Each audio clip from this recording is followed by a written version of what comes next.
Bismillahirrahmanirrahim. Assalamualaikum warahmatullahi wabarakatuh. Alhamdulillah wa syukurillah wa salatu wassalamu ala sayyidina Rasulillah wa ala alihi wa sahbihi wa mawalah amma ba'd. Ma'asyiral muslimin rahimani wa rahimakumullah. Alhamdulillah, segala puji dan puji bagi Allah Subhanahu wa taala. Kembali Allah mudahkan kita semua untuk berkumpul di majelis ilmu, membahas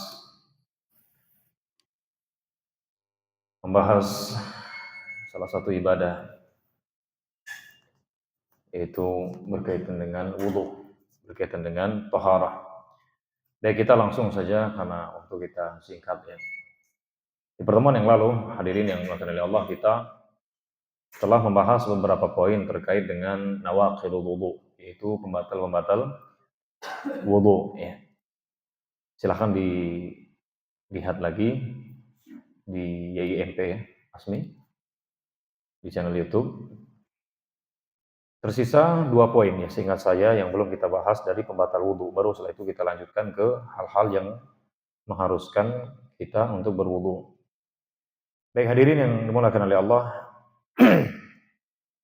sebelum terakhir pembatal wudu ya, sebelum yang terakhir adalah aklu lahmil ibil, yaitu memakan daging unta. Memakan daging unta. Jadi memakan daging unta itu adalah membatalkan wudu. Ini berdasarkan hadis Jabir bin Samurah radhiyallahu taala anhu.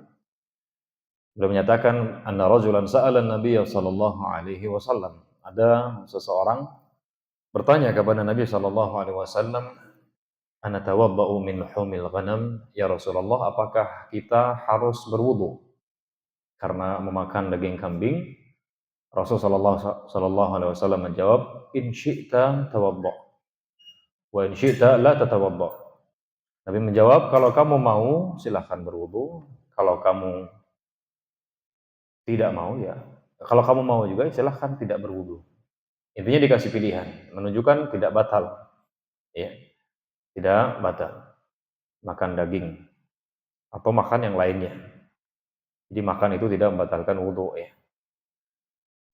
Qala ana tawaddau min humil ibil. Lalu orang tadi bertanya lagi, ya Rasulullah, apakah kita harus berwudu karena makan daging unta? Apa kata Rasul? Na'am. Iya. Tawaddau min humil ibil. Berwudulah kamu karena makan daging unta. Sehingga dari sini ya para ulama menyimpulkan bahwa memakan daging unta itu membatalkan wudu. Ya, ini barangkali Anda sedang umrah atau haji ya, kemudian di sana memakan daging unta, udah wudu terus makan daging unta, maka setelahnya hendaknya berwudu ketika hendak sholat, karena wudunya batal. Dan para ulama menyampaikan bahwa susunya pun masuk. Ini bukan cuma dagingnya doang ya. Terus susunya gimana? Ya, masuk juga. Baik, kalau susu unta, insya Allah di tempat kita masih gampang lah dicari ya. Biasanya berbentuk bubuk ya. Jadi diproses, jadikan bubuk, kemudian dikemas, kemudian dijual. Nah itu kalau seandainya kita minum, maka untuk kehati-hatian kita berwudu setelahnya apabila mau melakukan ibadah yang mengharuskan wudu. Baik, kemudian yang berikutnya atau yang terakhir terkait dengan pembatal wudu adalah ar-riddatu 'anil Islam. Murtad. Ya, murtad. Keluar dari agama Islam. Ini bukan hanya wudunya hadirin yang batal, tapi seluruh amalannya. Seluruh amalan yang dia pernah lakukan hancur. Tidak ada nilainya di sisi Allah Subhanahu wa taala. Dan Allah mengatakan, "Wa may yakfur bil iman faqad habita 'amaluhu." Dalam surat Al-Maidah ayat 5, barang siapa yang kufur setelah iman, artinya dia murtad, maka faqad habita 'amaluhu, maka hancurlah amalannya. Jadi enggak ada nilainya di sisi Allah Subhanahu wa taala. Dan termasuk wudu. Jadi batal wudunya. Kadang ada orang yang bertanya, terus gimana kalau ada orang dia murtad, kemudian masuk Islam lagi? kemudian masuk Islam lagi. Itu gimana dong amalan-amalan sebelumnya? Nggak mungkin lah ya seseorang di dalam Islam ini nggak pernah punya amalan gitu ya. Pastilah punya lah. Berbakti ke orang tua, ya berbagi, sedekah, membantu orang. Nggak mungkin nggak ya. Sebajingan-bajingannya orang pasti dia pernah melakukan apa? Melakukan kebaikan. Melakukan kebaikan. Adalah ya. Baik. Nah gimana tuh kalau ada orang murtad? Nah terus balik lagi. Maka dijawab oleh para ulama berdasarkan hadis. Jawabannya kalau memang dia masuk Islam lagi, maka pahala amalannya kembali Allah berikan. Kembali Allah berikan. Ini berdasarkan hadis Hakim bin Hizam. Jadi sahabat Imam Hakim bin Hizam pernah bertanya kepada Rasulullah, "Ya Rasulullah, jadi kami dahulu di masa jahiliyah, ya belum masuk Islam, beramal soleh, ada yang beramal gitu, ada yang sedekah, ada yang silaturahim. Terus gimana? Ya ketika masuk Islam itu gimana tuh amalan-amalan dahulu? Statusnya gimana?" Maka kata Nabi Shallallahu Alaihi Wasallam, "Aslamta ala ma aslafta alaih." Kamu masuk Islam dengan membawa pahala amalan-amalan yang dahulu, yang telah lalu. Sehingga ya sudah ini dijadikan dalil bahwa kembali lagi. Ya kembali lagi. Tapi naudzubillah hadirin. Naudzubillah. Kita berlindung kepada Allah Subhanahu wa taala dari kemurtadan ya. Kalau ada orang Islam murtad, saya yakin sekali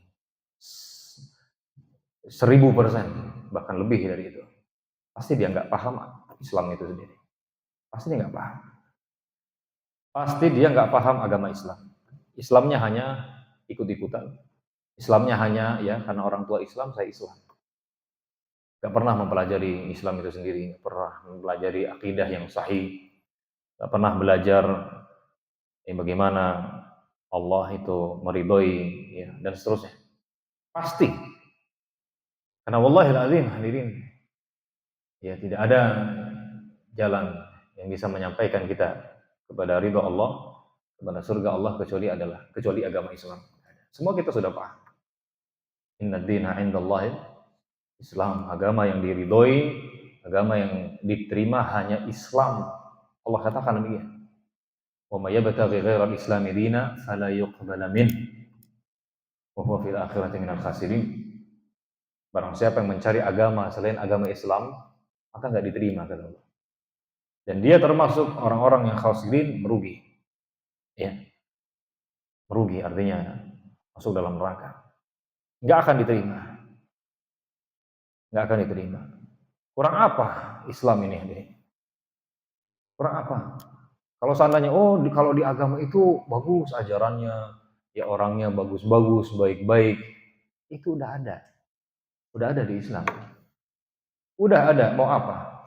Jadi jangan hanya karena di agama sebelah gitu ya, atau di agama-agama lain ada kebaikannya, langsung kita nyatakan, oh itu yang benar. Enggak, ada di Islam udah ada. Cuman nggak tahu aja. Ya atau pemeluknya, orang-orang Islamnya yang tidak mengamalkan. Ada. Kurang yakin apa? Mau bukti apa akan kebenaran Islam? Banyak sekali Pak sejarah-sejarah yang menunjukkan benarnya agama Islam. Peninggalan sejarah. Allah nyatakan di dalam Al-Quran dan betul-betul kita dapati di kehidupan kita. Ini contoh, coba deh. Baitul Maqdis, di Mekah, Madinah. Di Madinah ada kuburan Nabi Sallallahu Alaihi Wasallam. Kemudian, banyak sekali Pak. Kisah-kisah yang Allah sebutkan di dalam Al-Quran nyata ada. Allah nyatakan dalam Al-Quran. Makanya hadirin yang dimuliakan oleh Allah, jaga akidah kita, jaga Islam kita dengan belajar agama kita ini. Belajar supaya kita merasakan nikmatnya beragama Islam. Banyak orang tidak merasakan nikmatnya beragama Islam karena dia nggak belajar, karena dia nggak mendalami. Wallahil adzim kalau dia pelajari atau setiap muslim pelajari agama ini, dia akan merasakan nikmat beribadah kepada Allah Subhanahu wa taala. merasa gerah hatinya kalau seandainya dia nggak mengingat Allah, nggak beribadah kepada Allah Subhanahu wa taala. Rasa takut kalau nggak masuk ke dalam surga. Wallah. Makanya harus dijaga dengan cara kita terus belajar. Dan belajarnya jangan ke sembarang orang. Ya. Belajari ke orang-orang yang menjelaskan Al-Quran dan hadis dengan pemahaman Nabi dan para sahabat. Al-Quran dan hadis, ya, pemahamannya, kemudian pengamalannya seperti yang dipahami dan diamalkan oleh Nabi dan para sahabat. Nah itu, kalau kita mau selamat sudah. Simpel aja sebetulnya beragama ini, sesuai dengan tadi ya, yang dipahami oleh Nabi dan para sahabat, dan sesuai dengan yang diamali atau diamalkan oleh Nabi dan para sahabat. Baik. Ini terkait dengan pembatal wudu. Nah, sekarang kita masuk ke pembahasan baru, yaitu ma yajibu lahul wudu. Perkara-perkara yang mengharuskan atau mewajibkan wudu. Jadi ada amalan-amalan hadirin yang mengharuskan kita berwudu jika kita ingin mengamalkannya. Wajib, gitu ya. Di sini disebutkan dalam kitab Al-Fiqhul Muyassar fi Dhail Kitab wa Sunnah, yang pertama adalah as-shalah, yaitu salat. Ya, kalau seseorang dia mau salat dan dia berhadas ya, dia tidak punya taharah, maka wajib, harus. Kenapa? Karena Nabi yang mulia alaihi salatu wassalam bersabda dalam hadis yang sahih yang diriwayatkan oleh Imam Bukhari dan Muslim, la yaqbalullahu salatan ghairi tuhur wala sadaqatan min ghulul. Allah Subhanahu wa taala tidak akan menerima salat tanpa taharah. Tanpa apa? Taharah. Wala sadaqatan min ghulul, dan tidak akan menerima sedekah dari harta yang haram. Jadi di sini Nabi mengatakan tidak akan diterima oleh Allah ya, salat. Dan perlu kita ingat hadirin, kalau kita dapati di hadis Allah tidak akan terima salat, ya, maka lihat sebabnya apa. Kalau seandainya sebabnya adalah tidak mengerjakan perintah, maka artinya tidak sah. Kalau sebabnya adalah tidak mengerjakan perintah, maka artinya tidak sah. Kalau sebabnya adalah melakukan larangan, maka artinya tidak diterima, tidak ada pahalanya. Tidak ada pahalanya. Dia kerjakan ya sah, tapi tidak ada pahalanya. Di sini kata Nabi, Allah tidak akan terima salat seorang yang salat tanpa taharah. Jadi kalau ada orang salat kemudian tidak bertaharah, berarti dia masuk kategori apa tuh? Nah, meninggalkan perintah apa mengerjakan larangan? Bertaharah itu ada orang bertaharah. Mengerjakan perintah apa melanggar larangan? Yang jelas ya. Dia kalau seandainya tidak bertaharah berarti dia tidak mengerjakan perintah. Maka maksudnya di sini adalah tidak sah. Ada yang lain, Nabi SAW mengatakan, man ata arrafan fasaddaqahu bima yaqul. Kata Nabi SAW, man ata arrafan aw kahinan, dalam riwayat lain, fasa'alahu an syai'in fasaddaqahu bima yaqul. Di dalam riwayat lain, lam tuqbal lahu salatun arba'ina yawm. Barang siapa yang mendatangi dukun atau paranormal, kemudian dia bertanya, lalu membenarkan apa yang dijawab oleh dukun, maka apa? Tidak akan diterima salatnya 40 hari. Ya, tidak akan diterima kata Allah salatnya. Nah, di sini berarti apa? Orang ini mengerjakan perintah apa melanggar larangan? Melanggar larangan. Terus gimana kalau ada orang kayak gitu terus salat dia? Salat dia. Maka kata para ulama, ya enggak dapat pahala, enggak ada pahalanya. Ya tidak ada pahalanya. Kecuali dia bertobat kepada Allah. Ini menunjukkan bahwa mendatangi dukun itu haram, tidak diperbolehkan, bahkan bentuk kekufuran. Ya, bentuk kekufuran, karena hadis lain menyatakan man ata arrafan aw kahinan fasa'alahu an syai'in fasaddaqahu bima yaqul faqad kafara bima unzila ala Muhammad. Barang siapa yang datangi dukun atau paranormal lalu dia bertanya, kemudian dia benarkan, maka dia telah kafir terhadap apa yang diturunkan kepada Nabi Shallallahu Alaihi Wasallam. Kafir terhadap Al-Quran. Ini kata Rasulullah Shallallahu Alaihi Wasallam. Jadi hukumnya mengerikan ya. Maka hati-hati. Cuman hadirin perlu kita ingat, saya sampaikan supaya ya menepislah tuduhan-tuduhan. Ini hukum umum. Kalau seandainya ada orang mendatangi karena dia tidak tahu hukumnya, maka nggak langsung kita tunjuk, lu kafir loh. Nggak gitu, nggak boleh. Bedakan antara hukum umum dengan hukum khas. Ya, bedakan.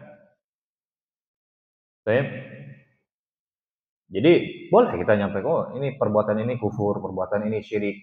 Tapi kalau kita lihat ada orang, qadarullah, jatuh kepada perbuatan tersebut, maka ada syarat-syaratnya yang harus terpenuhi sehingga kita vonis orangnya, ingat orangnya kafir gitu. Itu ada syarat-syaratnya, panjang pembahasannya. Cuman kita kasih tahu, Pak Bapak tahu nggak ini hukumnya? Oh, saya nggak tahu ya. Yang saya tahu boleh-boleh aja kata orang. Berarti dia belum tahu secara syar'i. Kan sampainya dijelaskan. Jadi tolong bedakan. Karena sebagian orang ketika kita bahas perbuatan ini kufur, perbuatan ini syirik, ya langsung mereka nyatakan, oh ini fulan ini suka mengkafir-kafirkan. Enggak, bedakan hukum, bedakan ya, kita menjelaskan hukum dengan memvonis orangnya.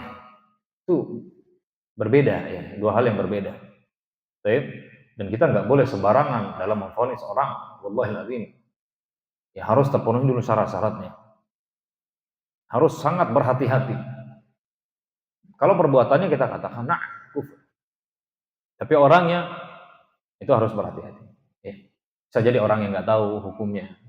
Orang nggak tahu itu bukan dikafirkan, tapi dikasih tahu, diajarkan. Atau dia salah paham. Nah itu. Ya cuman itulah orang-orang kadang karena ada sesuatu di hatinya benci sekali ya terhadap dakwah ini, kemudian langsung oh itu awas, hati-hati, itu suka mengkafir-kafirkan. Wallahi nabi. Datangkan satu orang saja ustaz ya yang mengkafirkan secara khusus gitu. Nah, itu perkara besar ya. Kita nggak boleh sembarangan. Kita hanya menjelaskan hukum. Seperti ya khamar itu hukumnya apa? Haram. Zina itu hukumnya haram. Pelakunya bisa diazab di neraka. Apakah ketika ada orang melakukan itu, kemudian langsung kita vonis walau masuk neraka lah, pasti. Ya, enggak. Kita nggak tahu akhir kehidupan orang. Jadi bedakan. Oke, hadirin yang dimuliakan oleh Allah, tadi kita singgung ya sedikit terkait dengan bahayanya mendatangi dukun. Hati-hati. Kalau ada orang mengatakan boleh, ini hadis kita udah tahu mengatakan tidak boleh, ngeri bahkan ancamannya. Maka orang yang betul-betul mencintai Rasulullah jelas ya akan memilih sabda Rasulullah Shallallahu Alaihi Wasallam. Siapapun orang yang menyelisih sabda Rasul, ya meskipun kedudukannya tinggi, tetap dia tidak akan terima. Karena Rasul lebih dia cintai. Rasul terjaga hadirin dalam menyampaikan agama ini. Sedangkan selain Rasul tidak terjaga. Bisa benar, bisa salah. Ya. Bisa benar, bisa salah. Cuman kadang ya sangat mengherankan. Ada orang yang mengatakan cinta Rasul, sangat cinta kepada Rasul, pengikut Rasul, ya dia junjung tinggi Rasulullah, harga mati pokoknya. Tapi dalam prakteknya ketika ada orang perkataannya, perbuatannya menyelisihi perkataan dan perbuatan Rasul, itu cinta Rasulnya hilang tuh. Klaim dia, dakwah dia. Ya dia lebih memilih ucapan atau perbuatan tadi. Ya ustadznya ke kiainya atau tuan gurunya, semacam itu. Padahal jelas bertentangan. Maka hadirin yang dimuliakan oleh Allah, jangan sampai kita seperti itu. Baik. Dan menghormati orang, menghormati ulama, memuliakan ulama itu tidak selalu, tidak mesti kita harus terima apa betul-betul apa kalau kata orang Jawa, pokoknya apa bongkoan apa pasrah bongkoan ini, pokoknya gimana itu terserah. Itu. Enggak, kita muliakan, kita hormati ulama kita. Tapi kalau seandainya ternyata ada ucapannya, perbuatannya yang tidak sesuai, maka Rasulullah lebih kita kedepankan. Dengan tetap kita hormati ulama tersebut, ya mungkin dia nggak tahu. Masa ulama nggak tahu? Nggak ada masa-masa. Nggak ada orang yang tahu ya seluruh seluk-beluk agama ini. Pasti ada perkara yang terlewatkan. Para ulama kita, imam mazhab yang 4 saja, mereka berbeda. Apa sebab utamanya? Karena adanya hadis yang belum sampai ya ke mereka. Ini udah sampai. Itu diantara sebabnya. Jadi agungkan Rasulullah, agungkan, muliakan, kedepankan Rasulullah Sallallahu Alaihi Wasallam. Ini saya sampaikan karena sebagian ustadz gitu ya berdakwah mengajak orang untuk betul-betul mengagungkan dirinya, agar orang itu betul-betul mengangkat dirinya, bukan kadang-kadang subhanallah melebihi ya, Nabi yang seakan-akan perkataannya, perbuatannya tidak akan pernah salah. Ini tidak benar. Ada perkataan mereka itu, kun amamal muallimi kal mayyitil maghsul. Jadilah kamu di hadapan guru seperti mayat yang sedang dimandikan. Mayat bagaimana Pak dimandiin Pak? Ya dikananin ke kanan, ya dia ke kiri ya. Maksudnya dibulak-balik. Pokoknya tadi ya pasrah bongkoan tadi. Enggak gitu. Itu istilah batil. Istilah batil.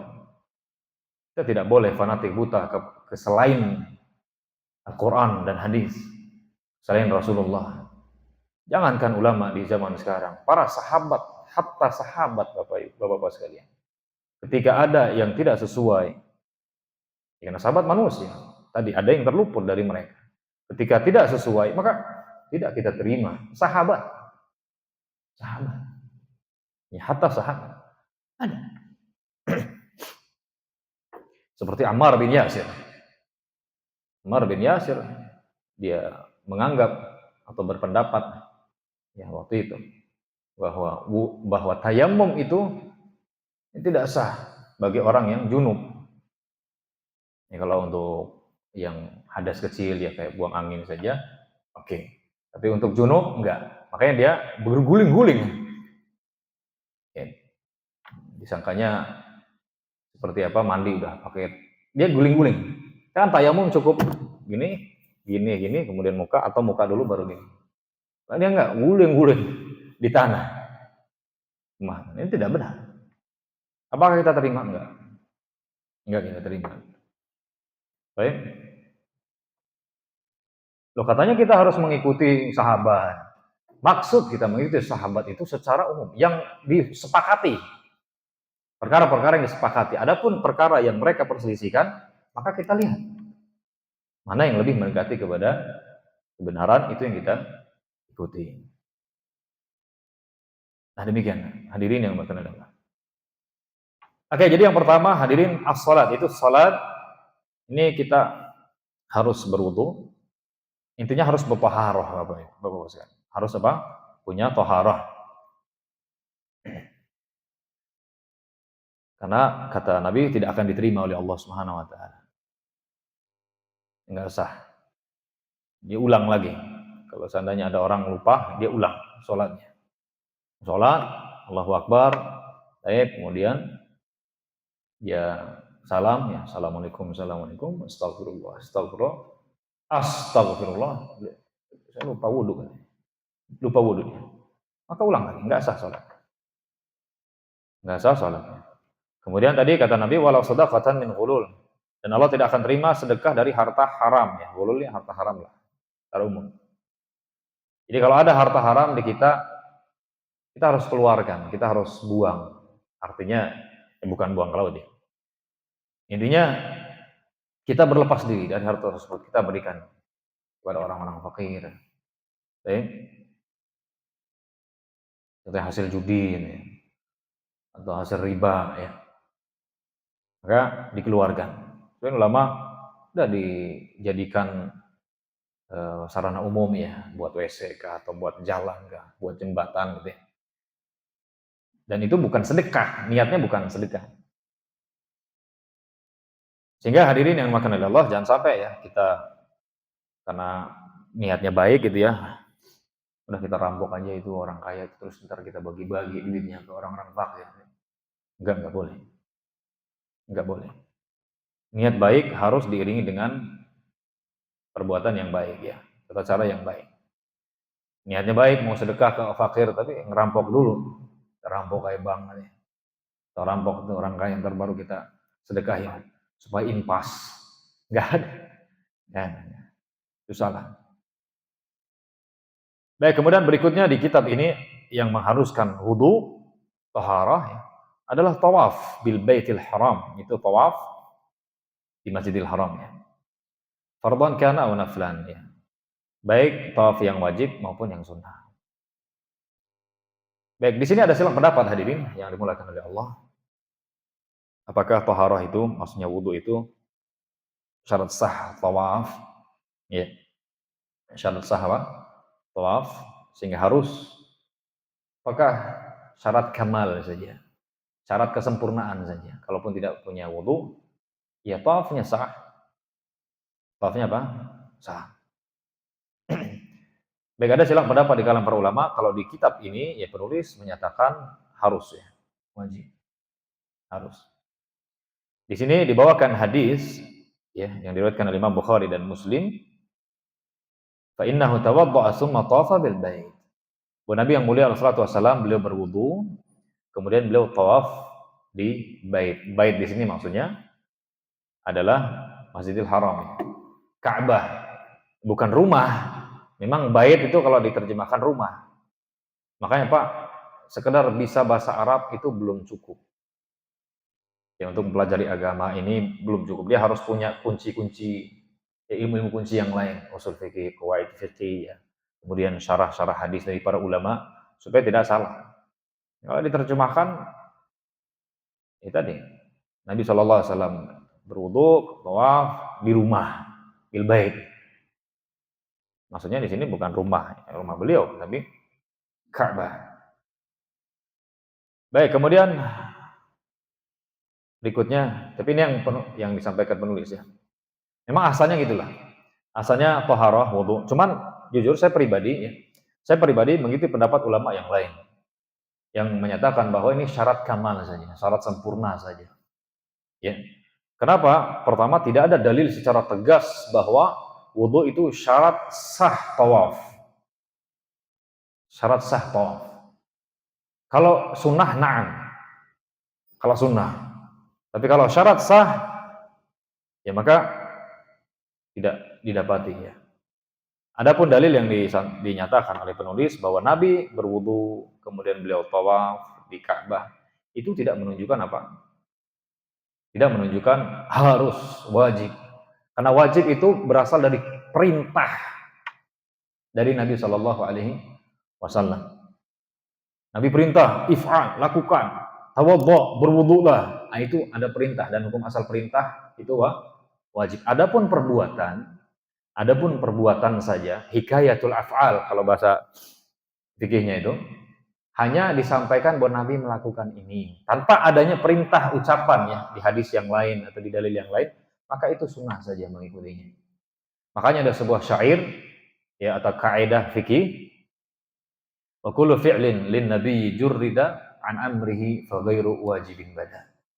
Setiap perbuatan Nabi yang tidak ada perintahnya, maksudnya tidak ada perintah ucapan, Nabi melakukan, tapi Nabi nggak memerintahkan dengan ucapan beliau.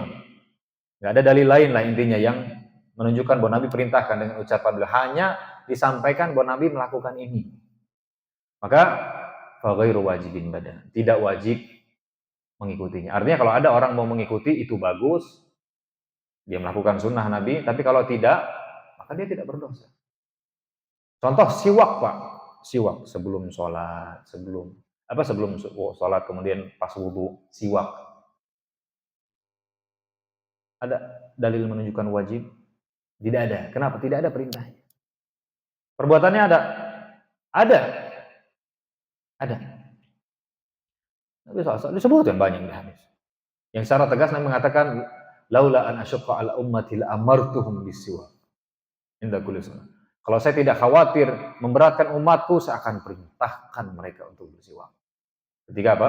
Berwudu. Tapi enggak perintahkan. Sehingga perbuatan Nabi saja itu apa? Hukumnya sunnah.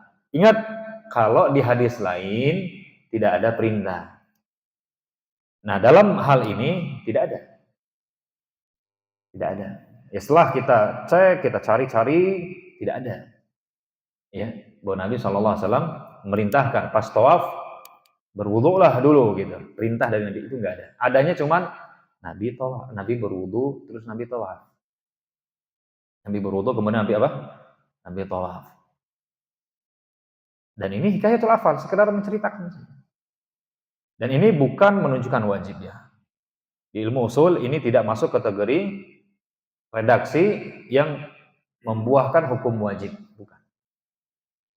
Sehingga sunnah saja. Kalau apa? Wudu. Kalau orang hadas kecil terus bertawaf, ya, tawaf dia, maka wallahu a'lam bishawab, sah saja. Sah, enggak ada sajanya. Sah. Kenapa? Karena hanya sunnah. Jadi yang harus itu adalah bersih dari hadas besar. Nah, kalau dari hadas besar, na'am. Ada hadis, Nabi pernah berkata kepada Aisyah ketika dia haid, kata Nabi SAW ke Bunda Aisyah, if'ali ma yaf'alul hajj ghaira an la tatufi. Lakukan apa yang dilakukan orang-orang haji, tapi jangan tawaf. Karena kamu sekarang hadasnya hadas besar. Kalau hadas besar, na'am, tidak boleh. Tidak apa? Tidak boleh tawaf. Ditawafin nanti. Sampai ya, bersih. Jadi kalau ada orang, perempuan contohnya, dia umroh lah contohnya ya. Ketika ihram, malah apa? Malah haid ya. Ya udah nanti, tawafnya nanti. Udah, dia tunggu di hotel ya dia. Nanti kalau udah selesai baru tawaf. Melanjutkan. Baik, dan ini sangat bermanfaat sekali ya. Apalagi kita tawafnya di Ramadan contohnya. Wah, sangat-sangat ziham ya, berdesak-desakan. Anda tawaf udah dapat 6, buang angin. Buang apa? Buang angin. Ada sebagian ulama balik lagi yang mengatakan balik lagi dari awal. Ada yang mengatakan enggak, dia mulainya dari dia batal. Tapi anggaplah oke, kita ikuti ulama yang mengatakan dari semenjak batal, putaran ke-6. Pak, aduh, ke WC itu susah, Pak. Desak-desakan ya. Keluar dari putaran itu susah ya. Belum lagi jauh. Ya kalau wudhu sih enaknya sih pakai air zam-zam ya, bisa. Ada caranya. Dan boleh, tidak masalah, ini pernah kita sampaikan. Tapi luar biasa. Harus berjuang luar biasa. Jadi kalau di dalam kitab ini, maka tawaf harus punya apa? Punya wudu di dalam kitab ini. Dan ini ilmiah Pak ya, artinya kita tetap sampaikan, ini termasuk adab. Ketika kita baca kitab, ya, kita baca pendapat penulis. Kemudian kalau kita ternyata tidak sesuai dengan pendapatnya, kita jelaskan alasannya kenapa. Dan tanpa mengurangi hormat kita, dan bukan berarti kita lebih hebat, enggak. Ini kita lihat dari berbagai dalil gitu ya. Dan ini menunjukkan bahwa kita sama sekali tidak dididik untuk fanatik kepada siapapun.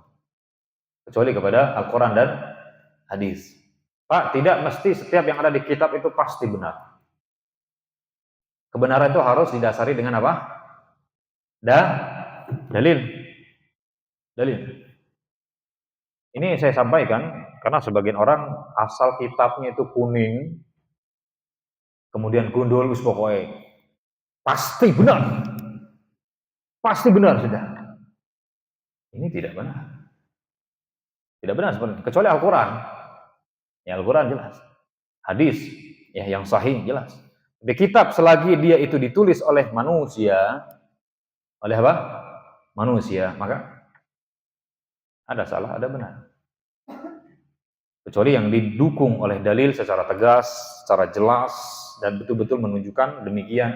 Nah, ini saya ingatkan, ya, karena sebagian pondok itu mengajarkan fanatik kepada santri-santrinya. Pokoknya apa yang di kitab ini inilah yang pasti benar. Selain ini pokoknya batil. Ya, enggak gitu. Tidak seperti itu. Makanya ada itu di kitab Fathul Izar. Tahu Pak Fathul Izar? Kitab Fathul Izar itu kitab membahas tentang itu Pak, ya, hubungan intim. Itu banyak kebatilan di sini. Oke, bahasa Arab dia. Nah, tapi batil. Banyak sekali kebatilan. Nggak boleh kita berhubungan intim di malam ini, ntar jadi maling anaknya. Ya, kalau di malam itu nanti jadi apa lagi? Kacau ini, dari mana ini? Dalilnya apa ini? Kalau kita minta dalilnya, saya jamin nggak akan bisa dia datangkan dalil. Kecuali apa? Ya pokoknya di kitab ini begini. Ini kitab siapa? Manusia, iya. Mana dalilnya? Ini masalah agama, kalau masalah dunia enteng, Pak. Tapi masalah dunia aja kalau nggak ada sumber yang benar, ya, nggak ada bukti, nggak ada argumen yang jelas, orang nggak terima, apalagi agama ini, Pak. Hati-hati, Pak. Banyak orang sekarang ini, subhanallah, sumbernya nggak jelas. Jadi, dan saya yakin bahwa saya dilanggar juga oleh mereka-mereka. Kalau lagi datang syahwatnya. Aduh, kasihan banget, Pak, jadi suami orang-orang yang pemahaman begitu. Datang syahwat, ini malam ini, nggak boleh malam ini, ntar anaknya dimaling, nggak boleh besok, malam ini aja. La ilaha illallah. La ilaha illallah. Ya. Jadi fanatik hanya kepada Al-Quran dan hadis Nabi Shallallahu Alaihi Wasallam dengan pemahaman Nabi dan para sahabat sesuai dengan amalan Nabi dan para sahabat. Baik, berikutnya hadirin yang dimakan oleh Allah, yang mengharuskan wudu adalah masul mushaf, menyentuh mushaf Al-Quran, ya, mushaf Al-Quran, di mana Nabi Shallallahu Alaihi Wasallam mengatakan, la yamassal Quran illa tahir, tidak boleh menyentuh Al-Quran kecuali tahir, orang yang suci, ya. Artinya orang yang punya wudu. Itu diantara maknanya. Jadi hadis ini.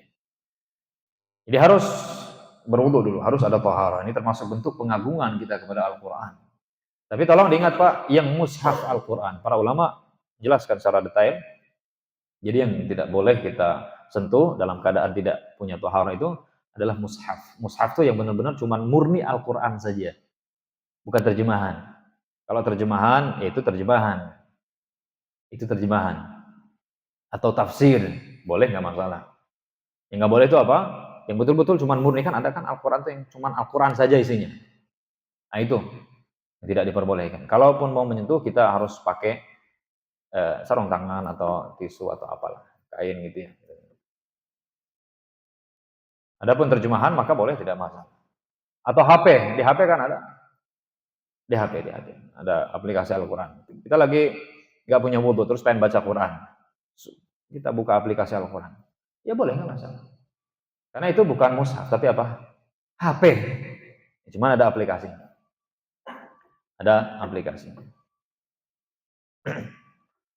baik, ini sebagai bentuk pengagungan juga, kecuali mungkin Anda sedang sakit, ya, kalau lagi sakit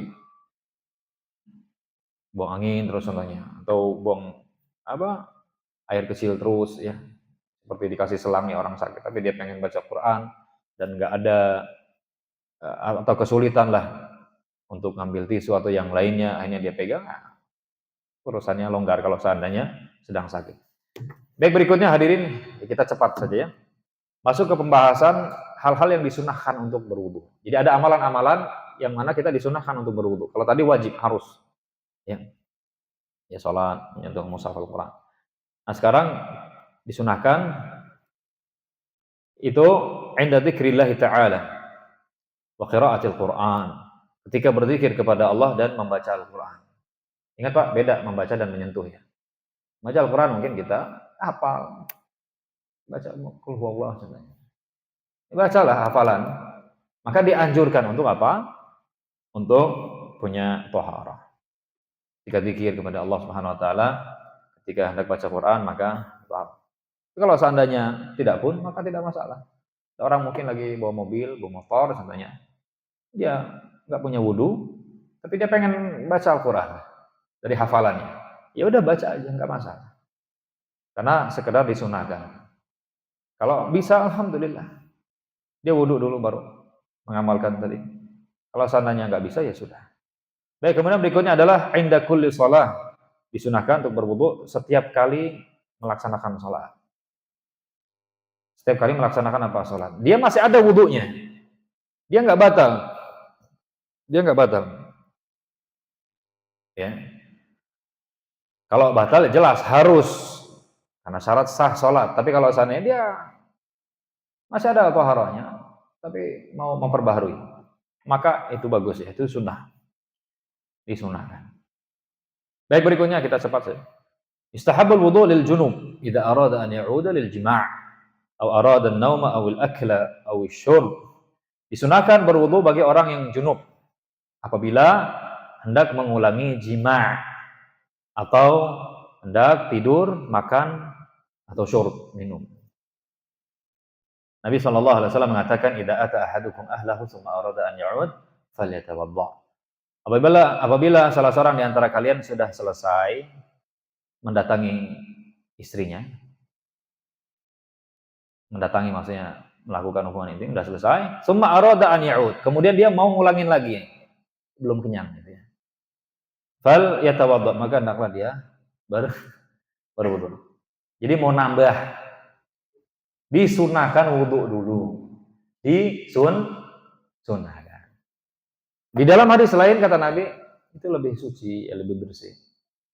Kalau mandi gitu ya, mandi atau wudu itu lebih bagus ya. Disunahkan ya. Tapi kalau seandainya pengen langsung ya wis, gimana lagi ya. Ini tidak wajib. Cuman bagusnya dilaksanakan, dilakukan. Begitu juga kata Bunda Aisyah, ya tadi kan poinnya, dan juga ketika hendak tidur ya. Dia orang junub, kemudian dia malas mandi gitu ya. Dingin gitu. Maka disunahkan wudu dulu. Wudu dulu. Sebagaimana kata Bunda Aisyah, anna Rasulullah sallallahu alaihi wasallam kana idza arada an yanam wa huwa junubun tawadda'a wudu'ahu lis-shalah qabla an yanam. Hadis sahih riwayat Imam Muslim. Kata Bunda Aisyah, Rasulullah apabila hendak tidur, padahal beliau junub, punya hadas besar, beliau berwudu. Ya seperti wudu untuk sholat sebelum tidur. Ini sunnah. Jadi Anda habis tempur, kemudian kedinginan gitu ya, karena nggak ada yang hangat airnya, nggak ada shower, nggak ada penghangat lah, dingin. Ya udah, wudu aja. Disunahkan wudu sebelum tidur. Kalau nggak berwudu gimana? Ya kita katakan tadi, ini tidak wajib, sehingga boleh saja. Dan ini pernah dilakukan oleh Nabi. Dan hadisnya dari Bunda Aisyah juga. Nabi SAW pernah dalam keadaan junub, kemudian beliau tidur tanpa menyentuh air sama sekali. Artinya nggak wudu, nggak tidur, nggak mandi juga, nggak mandi, nggak wudu. Ya. Jadi ini sunnah ya, disunahkan. Kalau bisa dilakukan, alhamdulillah, ini bagus ya. Kita dapat pahala. Ya kita dapat apa? Pahala. Tapi kalau ada orang ngantuk banget gitu ya udah. Tidak masalah. Ini menunjukkan bahwa mandi ketika seseorang berhadas habis melakukan hubungan intim gitu ya, tidak wajib harus langsung. Ya, tidak harus langsung. Karena sebagian orang punya pemahaman nggak tahu dari mana, harus nggak boleh tunda-tunda. Jadi kalau seandainya dia tunda-tunda, kemudian nanti rambutnya nanti copot, kemudian dia potong kuku dan seterusnya, itu ini dari mana? Nah, maka harus datang kan, dari mana? Anda ini ngomong agama ini wahyu sumbernya. Mana wahyu dari Allah berupa Al-Quran atau hadis yang sahih? Mana? Nggak boleh kita ngomong agama ini tanpa ilmu. Dosa besar Pak, memasukkan sesuatu ke agama yang bukan bagian darinya, ini dosa besar. Wallahi nanti. Ya, dosa besar. Cuman itulah banyak orang kalau masalah agama itu luar biasa ya, beraninya itu luar biasa. Coba di perusahaan ini Anda buat peraturan sendiri ya. Apa? PM ngomong aja Anda nggak berani. Kenapa Pak kok kayak gitu? Nggak mungkin ya. Siap, langsung dianggap oke Pak. Itu kalau sama manusia itu gitu-gitu, Masya Allah. Tapi kalau masalah agama, perintah Allah dan Rasulnya itu, ya Rahman. Semoga Allah senantiasa memberikan hidayah. Baik, dan juga ketika hendak makan dan minum. Oke. Baik, sebelum terakhir Pak, sebelum terakhir. Berarti dua lagi ya. Mohon maaf ini agak lama ya. Karena nanggung Pak. Baik, al-wudu qabla al-ghusl, itu wudu sebelum mandi. Sebelum mandi besar. Ini disunahkan. Ada orang junub terus mau mandi besar, mandi besar ya. Mandi junub, maka disunahkan untuk wudu dulu. Wudu dulu, seperti wudu sebelum mandinya. Kalaupun tidak wudu, maka kita katakan tidak masalah, dia langsung mandi contohnya. Mandi junub. Enggak masalah. Ya, sebelum mandi besar disunahkan untuk berwudu. Kemudian yang terakhir ketika hendak tidur ya. Tadi sudah kita ingatkan. Ketika hendak tidur disunahkan. Ini tidak dalam keadaan junub. Pokoknya mau tidur aja. Disunahkan untuk apa? Untuk berwudu. Sebagaimana kata Nabi yang mulia alaihi wasallam, "Idza ataita mabja'aka fatawadda wudu'aka lis-shalah." Apabila engkau mendatangi tempat tidurmu, maka ya ini hendak tidur ya, maka berwudulah seperti wudu'mu untuk sholat. Ini disunahkan. Ini disunahkan. Baik. Supaya apa? Wah, dapat pahala banyak, Pak. Malaikat mendoakan ya selama kita tidur. Mendoakan rahmat, mendoakan ampunan ya. Lebih terjaga ketika kita tidur dalam keadaan punya taharah. Cuman kadang-kala yang ditanya, aduh Ustaz, saya buang angin mulu, gimana ini? Baru wudu nih, buang angin. Kadang udah wudu, geletak, buang angin. Aduh, gimana? Ya, Pak, kita sampaikan bahwa Allah itu tahu maksud kita, niat kita, keinginan kita. Cuman kadang-kala, ya qadarullah tubuh kita tidak mendukung gitu ya. Kalau memang demikian kondisinya, ya sudah. Enggak masalah, Anda dapat udzur ya. Anda dapat apa? Dapat udzur. Berarti lagi ada masalah perutnya itu, masuk angin barangkali ya. Maka tetap pahala dapat ya, utama dapat. Yang penting udah, ya ini pengen dalam keadaan taharah gitu ya. Cuman buang angin terus ya sudah. Berwudu, sudah selesai wudu, tidur kembali ke tempat tidur. Buang angin ya udah gimana lagi. Biarin. Baik, Allah a'lam hadirin yang dirahmati Allah, semoga kita semua senantiasa diberikan taufik dan hidayah oleh Allah Subhanahu wa taala. Semoga apa yang kita pelajari ini bermanfaat dan semoga Allah terus menambahkan ilmu kita ya, tentang agama ini sesuai dengan apa yang diinginkan oleh Allah dan Rasulnya, sesuai dengan apa yang dipahami dan diamalkan oleh Nabi dan sahabatnya. Amin ya rabbal alamin. Semoga Allah ridhai kita semua, ridhai langkah kaki kita semua, memudahkan urusan kita, melancarkan rezeki kita, menjaga keluarga kita semua. Amin ya rabbal alamin. Allah taala alam bisawab. Wassallallahu ala nabiyina Muhammad wa ala alihi wasallam. Assalamualaikum warahmatullahi wabarakatuh.